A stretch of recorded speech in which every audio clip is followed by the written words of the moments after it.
तो हम आ गए theta plus i is equal to 90 degree, ये फाइंड आउट कर लिया। देख लेते हैं एक बार और क्वेश्चन में रिपीट कर देता हूं आपको।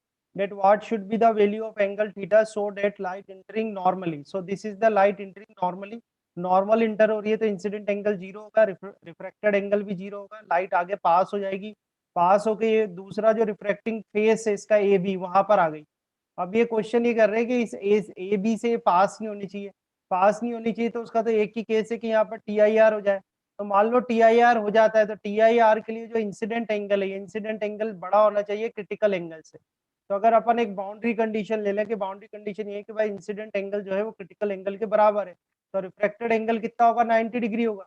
तो यहाँ से हमने क्रिटिकल एंगल फाइंड आउट कर लिया, क्रिटिकल एंगल कितना आ गया, साइन इनवर्स 2/3। ठीक है, या इसको हम ऐसे भी लिख सकते हैं कि क्रिटिकल एंगल मेरे पास आ गया sine C is equal to 2/3। ठीक है, आगे आप ये देखो this angle is theta, so this angle is also theta, और ये पूरा कंप्लीट एंगल कितना है, 90 डिग्री है। तो theta plus i is equal to कितना आ गया, 90 डिग्री आ गया। अब क्वेश्चन ये कर रहे हैं कि डज नॉट क्रॉस, उसके लिए थीटा कितना होना चाहिए। तो डज नॉट क्रॉस का तो एक ही केस है कि ये जो इंसिडेंट एंगल आ रहा है, ये incident angle should be greater than critical angle. Incident angle जो है वो क्रिटिकल एंगल से ज्यादा होना चाहिए। अब ये इंसिडेंट एंगल कितना है, देखो पहले दोनों तरफ साइन कर लो, कि इसको भी साइन से मल्टीप्लाई कर लो और इसको भी साइन से मल्टीप्लाई कर लो, तो ये साइन सी आ जाएगा। अब यहाँ पर देखो आपके पास साइन आई, आई कितना है, आई यहाँ से मैं लिख सकता हूँ कि आई इज इक्वल टू कितना है, 90 डिग्री माइनस थीटा है। तो आई की वैल्यू हम रख देते हैं 90 minus theta greater than sine C हो जाएगा। यहाँ पे साइन 90 डिग्री माइनस थीटा हो जाएगा आपका कॉस थीटा, तो ये cos theta greater than sine C. आगे आप सॉल्व करते देखो cos theta is greater than sine C, आपने निकाला हुआ है कितना है, 2/3। तो यहाँ पर कितना आ जाएगा, 2/3। आप चाहे तो ये भी आंसर लिख सकते हैं, और ये डिपेंड करेगा कि आप किस लेवल का एग्जाम दे रहे हैं। ठीक है, आप लाइक जेई नीट वगैरह आप देते हैं तो उसमें मैं ऑलरेडी आपको नॉलेज होती है कि इनवर्स फंक्शंस जो होते हैं उनकी वैल्यू कैसे फाइंड आउट करते हैं। तो इसी को आप ऐसे लिख सकते हो कि theta is greater than sine inverse 2/3। ठीक है, theta is greater than sine inverse 2/3, ये आपका फाइनल आंसर आ जाएगा यहाँ पर। ठीक है, यानी ये कॉस थीटा था आपके पास, तो कॉस थीटा है, तो कॉस थीटा की वैल्यू है तो इस साइड कॉस थीटा आ जाएगा, है ना। तो कॉस थीटा आप लगा दो, देखो आप ये जो वैल्यू आएगी यहाँ पर आपके पास आएगी, cos theta is greater then 2/3 था, तो यहाँ पर आ जाएगा theta greater then cos inverse, cos inverse 2/3। ठीक है, कॉस थीटा तक, तो कॉस इनवर्स 2/3 ये आपका final. So this is a final answer for yes this sir. Question. इस तरह से आपको सॉल्व करना। क्वेश्चन ये दे रखा है slab of refractive index mu, ये कोई स्लेब है जिसका रिफ्रैक्टिव इंडेक्स क्या है, म्यू है, इज प्लेस्ड इन एयर, ऊपर की तरफ तो एयर है, तो रेयरर मीडियम का रिफ्रैक्टिव इंडेक्स तो हो गया आपका 1, और जो डेंसर है उसका रिफ्रैक्टिव इंडेक्स कितना हो गया आपका, म्यू हो गया। ठीक है, ये क्लियर हो गया, दो चीजें अपन को चाहिए थी तो मिल गई आपको। ठीक है, and light is incident at maximum angle theta zero, तो यहाँ पर ये थीटा जीरो पर आ रहा है आपका, ये थीटा जीरो पे लाइट है इंसिडेंट हो रही है। ठीक है, आगे देखें, from vertical find minimum value of mu for which total internal reflection take place at the vertical surface. अब देखो क्या होगा, ध्यान से देखना आप, ये क्वेश्चन में करवाना क्या चाहते हैं, ये नॉर्मल हो गया, बाहर रेयर मीडियम है, अंदर क्या है आपका डेंसर मीडियम है। ठीक है, तो लाइट रे इससे पास हो जाएगी, लाइट रे जब इससे पास होगी तो उसका रिफ्रैक्शन होगा। मान लो रिफ्रैक्शन होके लाइट रे पहुंच गई आपकी इस जगह, रिफ्रैक्शन हुआ, और रिफ्रैक्शन होके लाइट रे जो है इस तरह से रिफ्रैक्शन होके लाइट रे आ गई आपकी यहाँ पर। ठीक है, ये इस तरह से यहाँ पर लाइट रे आ गई, तो ये वाला जो एंगल बनेगा आपका, ये जो एंगल बनेगा ये रिफ्रैक्टेड एंगल होगा आर, इसको मैंने आर कर दिया, रिफ्रैक्टेड एंगल हो गया इस सरफेस के लिए। ठीक है, अब ये लाइट रे आ गई इस पॉइंट पे, ये रिफ्रैक्टेड रे मिली है अपन को किससे, इस वाली, इसको नाम दे देते हैं, चलो इसको ए कर लेता हूँ, इसको बी कर लेते हैं, इसको सी कर देते हैं, इसको डी कर देते हैं। तो ए बी वाली जो सरफेस थी उसके लिए रिफ्लेक्टेड एंगल कितना है, आर। अब ये लाइट रे आ गई किस सरफेस पर, ए सी पर। अब ए सी क्या है, वर्टिकल सरफेस है आपकी, तो यही कह रहे हैं कि वर्टिकल सरफेस पर टी आई आई हो, टी आई आर हो, उसके लिए थीटा जीरो की जो वैल्यू है वो कितनी होनी चाहिए। ठीक है, यही आपसे क्वेश्चन में पूछा हुआ है कि थीटा नॉट जो है वो कितना होना चाहिए कि यहाँ पर टी आई आर हो। ठीक है, तो मतलब इस जगह टी आई आर हो रहा है वर्टिकल सरफेस पे, तो वर्टिकल सरफेस पे अगर टी आई आर हो रहा है तो अपन क्या करते हैं, यहाँ पे एक नॉर्मल ड्रॉ करते हैं। तो ये आपने नॉर्मल ड्रॉ करा, ये नॉर्मल ड्रॉ करा इस तरह से। ठीक है, नॉर्मल ड्रॉ करा, मान लो ये जो एंगल है ये क्या है, अल्फा है, ये एंगल क्या है, अल्फा है, ठीक है, और ये अल्फा जो है, this alpha should be equal to critical angle, this alpha should be equal to critical angle, ये अल्फा क्या होना चाहिए, क्रिटिकल एंगल के बराबर होना चाहिए, ठीक है। तो रे क्या करेगी, इसको ऐसे ग्रेज कर जाएगी यहाँ पर इस तरीके से, and if alpha is greater than critical angle, अगर अल्फा की वैल्यू क्रिटिकल एंगल से सर ज्यादा अल्फा होगी, क्रिटिकल एंगल के कैसे इक्वल होगा, एक बार बताएंगे? अरे अपन तो कंडीशन देख रहे हैं ना TIR की, कंडीशन देख रहे हैं TIR की वो कह रहे हैं कि वर्टिकल सरफेस पर जो रे है वहां पर TIR हो जाना चाहिए। तो TIR कैसे होगा, TIR जब ये होगा जब ये जो एंगल इंसिडेंट हो रहा है ना इस वाली AC सरफेस पर, जो इंसिडेंट एंगल है वो क्या है, अल्फा, तो ये अल्फा अगर क्रिटिकल एंगल के बराबर होगा तो लाइट रे क्या होगी, इसको टच करती हुई जाएगी इस तरफ से, जो रिफ्लेक्टेड रे होगी, आपने पढ़ा है ना TIR, ऐसे जाएगी। और अगर यस। अल्फा बड़ा हो गया, अगर ये अल्फा क्या है, इंसिडेंट एंगल है इस सरफेस पर, अगर अल्फा क्रिटिकल एंगल से बड़ा हो गया तो लाइट रे कैसे जाएगी, इस तरह से चली जाएगी, TIR हो जाएगा सेम उसका, मीडियम में चल जाएगी। सेम मीडियम में चली जाएगी। तो यस। TIR कब होगा, when alpha is greater than critical angle, ठीक है। अब हमें क्या करना है कि ये ग्लास और वैक्यूम का जो आपको दिया हुआ है मीडियम, एक या वैक्यूम दिया हुआ है, नीचे ग्लास दिया हुआ है, इसके लिए हमको निकालना है क्रिटिकल एंगल। तो क्रिटिकल एंगल कैसे निकालोगे, क्रिटिकल एंगल क्या होता है, C is equal to sine inverse refractive index of rare medium divide by refractive index of denser medium, यही फॉर्मूला है क्रिटिकल एंगल का। तो यहाँ साइन इनवर्स रेयर मीडियम तो क्या है आपका, एयर या वैक्यूम है, तो उसका तो 1 हो गया, और डेंसर मीडियम क्या है यहाँ पर, डेंसर मीडियम क्या है, जिसका रिफ्रैक्टिव इंडेक्स आपको म्यू दिया हुआ है, तो ये म्यू आ गया। तो हम ये कह सकते हैं कि यहाँ से आपके पास sine C is equal to क्या आ गया, 1/म्यू आ गया, ठीक है। तो ये तो sine C is equal to 1/म्यू मिल गया आपको, ठीक है, आया यहाँ तक समझ में, sine C is equal to कितना आ गया, 1/म्यू आ गया। अब आगे इसको सॉल्व करें, सबसे पहले तो क्रिटिकल एंगल निकाल लेना, क्रिटिकल एंगल आपने निकाल लिया, ठीक है। फिर कंडीशन क्या है कि TIR हो, ये है condition for TIR, condition for TIR at vertical surface, ठीक है, वर्टिकल सरफेस पर TIR हो, उसके लिए क्या होना चाहिए कि ये जो इंसिडेंट एंगल है, ये इंसिडेंट एंगल क्रिटिकल एंगल से ज्यादा होना चाहिए, ठीक है।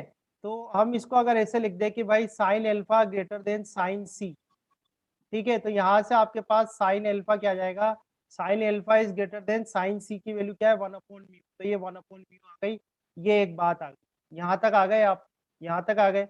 अब देखो म्यू तो आ गया मेरे पास, अब कैसे ना कैसे करके इस अल्फा को हटाना है, कैसे ना कैसे करके मुझे इस अल्फा को हटाना है, क्योंकि अल्फा जो है वो मेरी अज्यूम की हुई क्वांटिटी है, अल्फा क्वेश्चन में तो दिया नहीं था, ठीक है।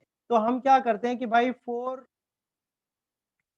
Horizontal interface, for horizontal interface, तो हॉरिजॉन्टल इंटरफेस है अपना AB, तो हॉरिजॉन्टल इंटरफेस पे अगर मैं स्नेल्स लॉ लगा दूं, क्या लगा दें अपन, स्नेल्स लॉ, तो स्नेल्स लॉ लगा के देखो तो हम ये लिख सकते हैं कि रिफ्रैक्टिव इंडेक्स म्यू से डिनोट किया हुआ है इसने यहाँ पर, तो म्यू से लिख लेते हैं कि refractive index of 2 with respect to 1 is equal to sine, तो 1 से 2 में आ रहे हैं, तो इंसिडेंट एंगल क्या है यहाँ पर, θ0 है, तो ये θ0 आ गया, ठीक है। रिफ्लेक्टेड एंगल कितना है, R है, तो ये साइन R आ गया, और इजिकल टू कितना आ जाएगा, μ2/μ1 है, μ2 कितना है अपना, μ2 तो म्यू है, और μ1 कितना है, 1 है, तो यहाँ से हमारे पास साइन θ0 इजिकल टू कितना आ जाएगा, म्यू साइन R आ जाएगा, ठीक है। वापस से थोड़ा ध्यान देना आप, θ0 क्वेश्चन में गिवन है, म्यू क्वेश्चन में गिवन है, ये R नहीं है, R अज्यूम की हुई क्वांटिटी है, तो R अपनी अज्यूम की हुई क्वांटिटी, तो R को हटाना है अपन को, तो R कैसे हटेगा, तो ये देखो ये ट्राइंगल देखो आप, ये ट्राइंगल दिख रहा है आपको इधर, ये ट्राइंगल दिख रहा है, इस ट्राइंगल में क्या हो सकता है, R plus alpha plus 90 degree, है ना, ये ट्राइंगल ये विजिबल हो रहा है आपको, ये ट्राइंगल एक बन रहा है, इस ट्राइंगल में R plus alpha plus 90 degree is equal to कितना होना चाहिए, 180 डिग्री होना चाहिए, होने चाहिए नहीं होनी चाहिए। तो यहाँ से अगर मैं R की वैल्यू निकालूं तो R की वैल्यू कितनी आएगी, देखो 180 माइनस ये 90 माइनस अल्फा आ जाएगा, तो इसका मतलब इस R को मैं रिप्लेस कर सकता हूँ, इस R को रिप्लेस कर सकते हैं, तो इस R को रिप्लेस करो, तो sine θ0 is equal to mu, और ये आएगा साइन 90 माइनस अल्फा, अब साइन 90 माइनस एल्फा क्या होता है बेटा, कॉस एल्फा होता है। तो इसको मैं लिख सकता हूँ कि कॉस एल्फा, और cos alpha is equal to कितना आ गया, साइन थीटा 0। देखो आप cos alpha is equal to कितना आ गया, sine theta 0 divide by mu, है ना। तो ये जो इक्वेशन आई है अपनी सेकंड, आप अपना टारगेट ध्यान रखना, आपका टारगेट ये है कि जो आपका आंसर आएगा वो आंसर जो है वो थीटा 0 और म्यू में ही आना चाहिए। आपका जो फाइनल आंसर है वो थीटा 0 और म्यू में आना चाहिए, क्योंकि सिर्फ वही क्वांटिटी है जो क्वेश्चन में गिवन है, दूसरी कोई क्वांटिटी क्वेश्चन में गिवन नहीं है, ध्यान रखना। ठीक है, तो आप देखो फाइनली आप बिल्कुल इसमें पहुंच गए हो अपना आंसर लाने के नियर हो आप। तो देखो आपके पास ये टर्म थी कि साइन एल्फा फ्रॉम इक्वेशन 1 से देखो हमारी जो कंडीशन है टी आई आर की वो ये है कि sine alpha should be greater than 1/μ। ठीक है, अब साइन एल्फा निकाल सकता हूँ क्या मैं, साइन एल्फा आ सकता है। आप ये जानते हो रिलेशन के sine square alpha plus cos square alpha is equal to क्या होता है, 1 होता है।